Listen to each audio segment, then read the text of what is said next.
New details for you on the torture of that man who's disabled. This was something that happened in Chicago and was live streamed on Facebook. The 4 suspects being held without bail right now, and the judge told them she didn't see a, quote, sense of decency in them. All 4 have been charged with aggravated kidnapping because they allegedly asked the victim's mother for a $300 ransom. CNN legal analyst and criminal defense attorney Joey Jackson's been looking into this. So, Joey, first of all, based on everything we've seen thus far, does this constitute a hate crime because of the mental capacity of the alleged victim here and because of some of the racial epithets that were thrown out at him?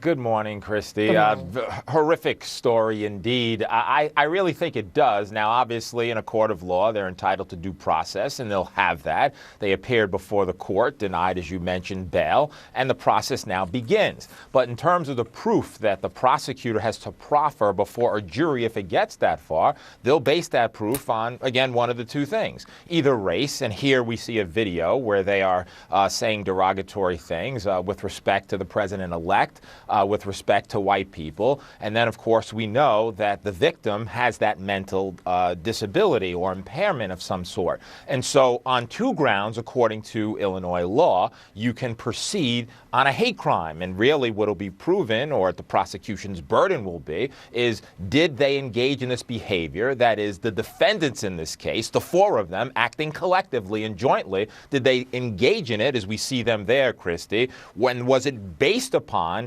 anything related to race and anything related to that impairment? And so it appears, again, they're entitled to due process, but certainly from that Facebook video, it appears to be that that's the case, and it'll be up to a jury to make that determination ultimately. Joey, do you anticipate that the 3 younger suspects here, 18-year-olds, will attempt to incriminate the oldest by asserting that they were perhaps being led or ordered by her?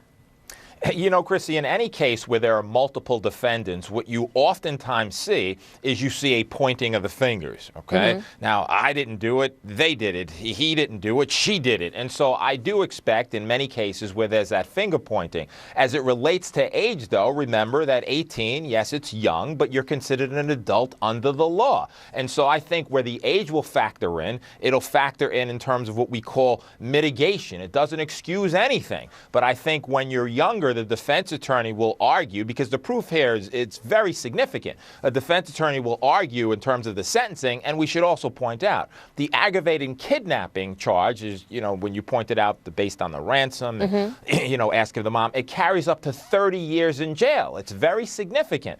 And so I think what you'll see is an argument from the defense that the focus for the 18-year-olds should be on rehabilitation. There's some redeeming quality about them, so they shouldn't be put in jail forever. And so if they're convicted, I think that's the argument you'll see. But again, the fact that they're 18 does not excuse under the law, even though, one's 24, any criminality at all. Joey, I think one of the things that's so jolting about this is that they had the boldness, the audacity to put it up on Facebook Live. How does that element play into this case? Because it does still seem like this is new territory.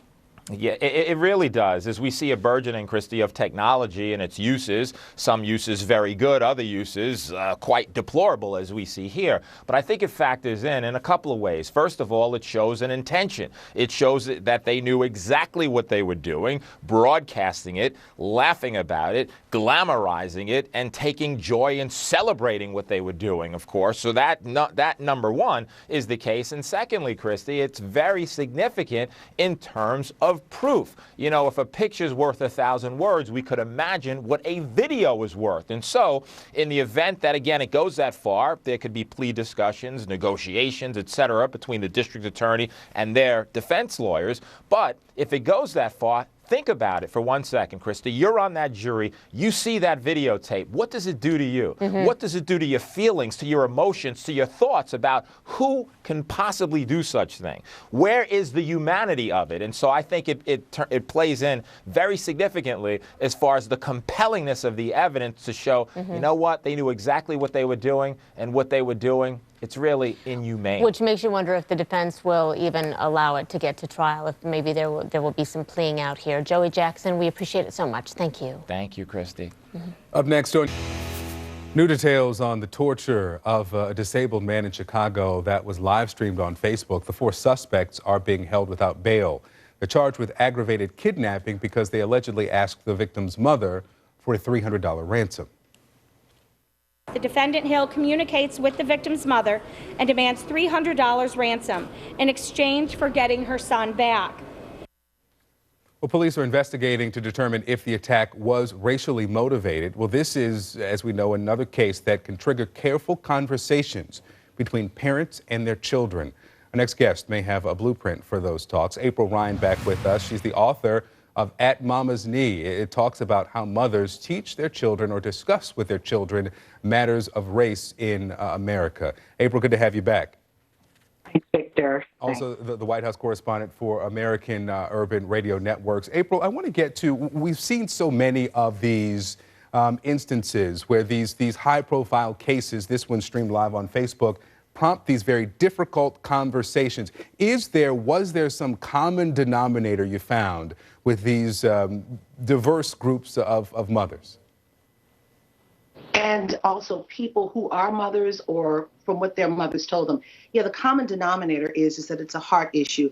And we have to, as mothers, talk to our children about matters that are so sensitive. And at a time like this, we need to explain the dynamics in a way that they can understand, but also offer hope for a brighter day. And that's what I found. Yeah, you know, one of the writers for the New York Daily News, Sean King, who has a huge following, not just for his writing, but also on social media, he wrote this about specifically these 4 people who are being held for this crime that was streamed live. This country does not need me to speak out on crimes committed by black folk because nobody in this country is held more responsible for the crimes they commit, and even the crimes they don't commit, than black folk in America. What did you learn about the conversations as it relates to justice specifically?